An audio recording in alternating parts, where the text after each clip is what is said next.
भाईजान आज बहुत मज़ा आया मैच का। One of the best games of the season थी आज लिवरपूल और आर्सेनल की। हम उसके बारे में भी बात करेंगे, हम टाइटल रेस के बारे में भी बात करेंगे और हम क्लॉप के बारे में भी बात करेंगे। तो वीडियो आखिर तक ज़रूर देखिएगा और चैनल को सब्सक्राइब करना बिल्कुल मत भूलिएगा। आज का जो मैच था बहुत कांटे का मैच था, जैसे कि एक्सपेक्ट किया जा रहा था, क्योंकि दोनों बड़ी टीम्स थी। लिवरपूल होम पर खेल रही थी और 2-0 से डाउन थी, लेकिन उन्होंने बिल्कुल भी गिव अप नहीं किया। एक पेनल्टी भी मिस कर गए थे मोहम्मद सलाह, लेकिन 2 गोल करके उन्होंने आर्सेनल की उम्मीदों पर पानी ज़रूर फेर दिया। क्योंकि अगर आर्सेनल आज का मैच जीत जाता तो एक बड़ी गेम जीतने की वजह से आर्सेनल ऑब्वियसली वो टाइटल रेस में एक स्ट्रॉन्ग पोजीशन पे रहता। अब इस वक्त 6 पॉइंट की जो है वो दूरी पर है मैनचेस्टर सिटी, और एक गेम मैनचेस्टर सिटी ने कम खेला हुआ है। अगर सिटी अपना अगला मैच जीत जाता है तो सिर्फ 3 पॉइंट का डिफरेंस रहेगा, और गोल डिफरेंस के हिसाब से भी मैनचेस्टर सिटी का अपर हैंड है आर्सेनल के ऊपर। तो ये टाइटल रेस मुझे लगता है कि आखिर तक जाएगी, और अल इत्तेहाद में मैनचेस्टर सिटी जो है वो होस्ट भी करेगा आर्सेनल को। वहाँ पर मेरे ख्याल में टाइटल रेस जो है वो डिसाइड होगी। अगर सिटी जीत जाता है वहाँ पर तो ऑब्वियसली उनके पास अपर हैंड होगा और वो टाइटल रेस में, अनलेस कि वो कोई और गेम अगर कहीं पे पॉइंट लूज़ नहीं करते तो। और आर्सेनल को भी जो है वो बाकी के मैचेस जीतने पड़ेंगे, और मैनचेस्टर सिटी में उनके होम के ऊपर कम से कम अगर वो मैच जीते नहीं तो कम से कम वो मैच उनको ड्रॉ ज़रूर खेलना पड़ेगा, जो अब तक का सिनेरियो बना है उसके हिसाब से। तो आज का जो मैच हुआ है उसमें हम देखें तो 2-0 की लीड थी आर्सेनल की, और आर्सेनल पहले हाफ में तो छाया हुआ था, लेकिन फर्स्ट हाफ बहुत ज़्यादा डल था लिवरपूल की तरफ से। कुछ समझ में नहीं आ रहा था उनको, लेकिन हाफ टाइम के बाद जब वो वापस आए तो लिवरपूल ने पूरा गेम चेंज कर दिया, पूरा मोमेंटम चेंज हो गया।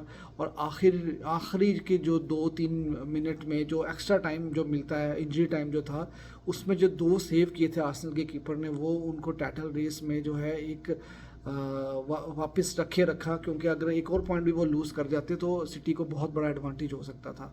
तो ये आज का मैच इसी वजह से हम कहते हैं कि प्रीमियर लीग जो है वो मतलब उसमें कोई भी मैच जो है वो, चाहे आप मिड टेबल टीम से खेल रहे हो या बॉटम लेवल टीम के साथ खेल रहे हो, वो लेकिन वो एक ऐसी क्वालिटी फुटबॉल या ऐसी थ्रिलिंग फुटबॉल प्रोड्यूस कर देती है कि न्यूट्रल फैंस को तो मज़ा ही आ जाता है। और आर्सेनल कहीं ना कहीं डिसअपॉइंट ज़रूर होगा। सेकंड हाफ में लिवरपूल ने आके पूरा गेम डोमिनेट किया, और उसके बाद काफ़ी ट्रिकी सी गेम रही। आप कुछ मतलब प्रिडिक्ट नहीं कर सकते थे, एंड टू एंड फुटबॉल हुआ, काउंटर के ऊपर गेम ज़्यादा हुई, और मेरे ख्याल में कि एक फेयर रिज़ल्ट था। लेकिन आखिर के जो 2 सेव थे वो बहुत इंपॉर्टेंट थे, और वो आर्सेनल को जो है वो बचा गए। तो प्रीमियर लीग मुझे लग रहा है कि बिल्कुल लास्ट डे तक जाएगा, और लास्ट डे में ही जाके आखिरी 1-2 मैचेस में शायद जाकर जो है वो डिसाइड हो कि मैनचेस्टर सिटी और आर्सेनल इन दोनों में से कौन चैम्पियन होगा। तो ये तो था आज के मैच के बारे में। बाकी हम बात करेंगे क्लॉप के बारे में। जिस तरह आपने देखा कि इस सीज़न में प्रीमियर लीग में तकरीबन 12 मैनेजर्स को सैक किया गया, और क्योंकि उनकी टीम परफॉर्म नहीं कर पा रही थी एक्सपेक्टेशन के मुताबिक। लेकिन अभी बहुत सारे फैंस और इवन के मीडिया में भी क्लॉप से पूछा गया कि आपको अभी तक सैक क्यों नहीं किया गया, क्योंकि इस बार जिस तरह से वो पिछले 4-5 सीज़न से अपनी टीम को टेबल पर लेके आए हैं, टॉप 2 में रहे हैं वो हमेशा। तो क्लॉप ने भी प्रेस कॉन्फ्रेंस में बोला था कि आई डोंट नो, कि भाई मुझे नहीं पता कि क्यों मुझे अभी तक सैक नहीं किया गया। लेकिन उसकी रीज़न ये है कि 2015 में क्लॉप को लिवरपूल लेके आए थे, और वहाँ पर उस वक्त तक लिवरपूल एक बिखरी हुई टीम थी और बहुत ज़्यादा स्ट्रगल कर रही थी प्रीमियर लीग एरा में। अभी तक वो प्रीमियर लीग नहीं जीत पाई थी, और जिसकी वजह से काफ़ी ज़्यादा डिसअपॉइंटमेंट थी फैंस के दरमियान। क्योंकि अगर चैम्पियंस लीग रिकॉर्ड देखा जाए तो चैम्पियंस लीग रिकॉर्ड में लिवरपूल सबसे ज़्यादा इंग्लिश टीम्स में चैम्पियंस लीग जीती हुई है। और जब वो उनका डाउनफॉल भी था, जहां वो प्रीमियर लीग में नहीं अच्छा कर रहे थे, लेकिन वहाँ पर भी वो चैम्पियंस लीग ज़रूर जीते थे। एक फेमस विन आपको ज़रूर याद होगी, राफा बेनिटेज के टाइम पे जब वो उनके कोच थे, तो लिवरपूल ने एसी मिलान को एक बड़ा फेमस कमबैक किया था 3-3 करके, और पेनल्टीज़ के ऊपर वो चैम्पियंस लीग भी जीते थे।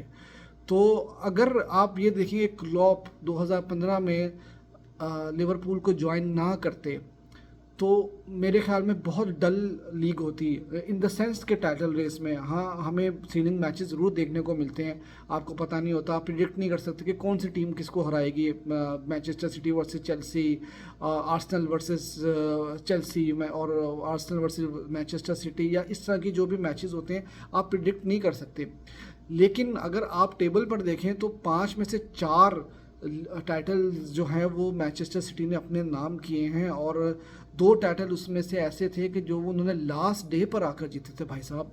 और इसका मतलब ये कि क्लॉप एक एक पॉइंट से जो है वो 2 टाइटल जो है वो हारे थे, और एक टाइटल ऑफ कोर्स वो जीते भी थे।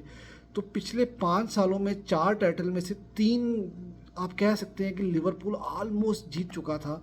लेकिन वही बात है कि जो पूरे सीज़न में एक एक पॉइंट जो जिस तरह से आप लेकर चलते हो, खींच कर लेकर आते हो, तो वो at the end of the day ज़रूर काम करता है। तो ये चीज़ जो थी वो पेप गार्डियोला को ज़रूर क्रेडिट जाता है कि उन्होंने इस लीग को 1 हॉर्स रेस बना दिया इन टर्म्स ऑफ टाइटल।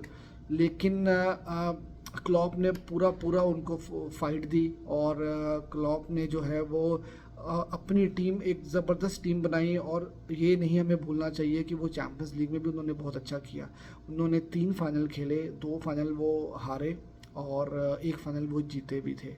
तो इसी क्लॉप को यही एक वजह है कि जिसकी वजह से सैक नहीं किया गया, क्योंकि लिवरपूल ने बहुत सारे मैनेजर्स ट्राई किए थे और उनके लिए कुछ भी नहीं बन पा रहा था। आप अगर अभी चेल्सी की हालत देखेंगे, चेल्सी ने कितने मैनेजर्स ट्राई कर लिए हैं, ठीक है, लेकिन वो, और मैनचेस्टर यूनाइटेड को आप देख लें, जब से सर एलेक्स फर्गसन गए हैं, कितने मैनेजर्स वो ट्राई कर चुके हैं, और अब जाके टीम कुछ बेहतर करना शुरू हुई है। तो इतना आसान नहीं होता किसी भी टीम को, किसी भी कोच की फ़िलॉसफी को फॉलो करने के लिए। फिर जो भी कोच आता है उसको उस तरह के प्लेयर्स मिल पाते हैं कि नहीं मिल पाते, वो कम्बिनेशन बनाना, वो ड्रेसिंग रूम का माहौल बनाना, वो सब चीज़ें बनाना इतना आसान नहीं होता।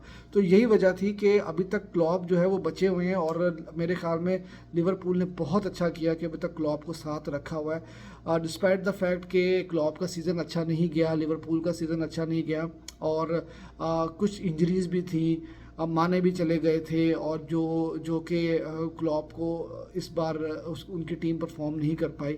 लेकिन अगर फॉर एग्जांपल लिवरपूल भी क्लॉप को सैक कर देती तो भाई फिर क्या होता, फिर कौन आता और कौन आकर लिवरपूल को संभालता, और क्या पता कि लिवरपूल आज जिस पोजीशन पे है शायद वो चेल्सी से भी नीचे होती।